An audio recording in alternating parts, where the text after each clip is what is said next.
Ռուսական բազան, այսինքն մեր անվտանգության երաշխիքն է ռուսական բազան։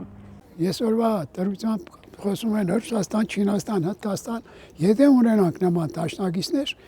ապահովության աչքան։ Ով պիտի գա մեզի թեվութիկն կայնի Ռուսաստանից բացի, հեչ մեկը։ Եթե Ռուսաստանի դաշնակցությունը պաշտպանեն, հետևաբար պարզ է, հապկը կպաշտպանվի։ Հապկից դուրս գալը սխալ բան է, էլի։ Ճիշտ չէ, իշ կուզենեն, մենագդի չենեն։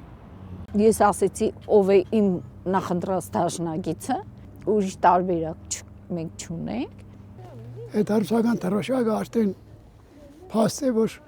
թուրքը զգոն մնա։ Միայն սեփական բանակիդ վրա չես կարող շեշտը տնես։ Մենք այդ հնարավորությունները չունենք։ Ես խորհուրդ չեմ տա որ ռազմաբազան հանեն։ 4 կողմից շրջապատված ենք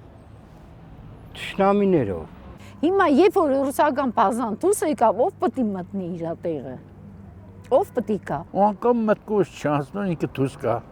Առանց ռուսական բանակի մենք գիտենք թե մեր թիգուկը արդեն պոլն է, ճշմարիտ չենք վախեցնում։ Մինչև այսօր որ երկրի եւ քաղաքի համար դա ապահովություն է։ Ռուսաստանից հրաժարվելը ի վնաս հայերին, Հայաստանին։ Ինքը իր զինվորների կյանքի հաշվին բան է արել, ասենք, Պարսկաստանից խլել է դրանք։ Երբ որ այս արևելյան այս կողմի Հայաստանը ստեղծվեց Թուրքմենչայի պայմանագրով, անցավ Ռուսաստանին։ Դա ռուս աֆիցերները, զինվորները, որոնք որ վարձատրվում են այստեղ, վերջ իրանց ֆինանսները ծախսում են մեր քաղաքի մեջ։ Դա էլ օգուտ։ Ճաշված այդ անվտանգությունը, որն որ իրոք կատարում են։ Մեր եղբայրներն են, մեր հարազատներն են, մեր բարեկամ ժողովուրդն է։ Հերիքի որ ռուսական դրոշակը թուրքական սահմանին դրված է, այդ ռուսական բանակը